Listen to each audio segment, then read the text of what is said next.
Hey everyone, in this video I'll show you how to use the Spotify font in Canva. Let's get started. First, it's important to understand one thing. Spotify uses a custom font called Circular. This font is not available in Canva by default, and you cannot directly access it unless you upload it yourself. Now here are the working methods. The first method is using similar fonts in Canva. Since Circular is not available, you can use alternatives that look very similar.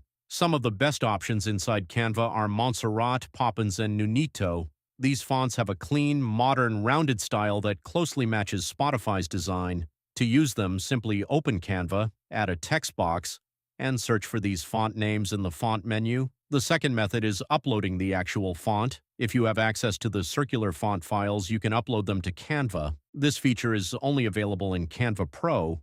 Go to Brand Kit, upload the font file, and then you can use it in your designs. Now here's something important. The circular font is a licensed font, which means you cannot freely download and use it without proper rights. If you want the closest look, use alternatives like Montserrat, Poppins, or Nunito, or upload the font if you have Canva Pro and proper license. That's the easiest way to get the Spotify-style look in Canva. Thanks for watching.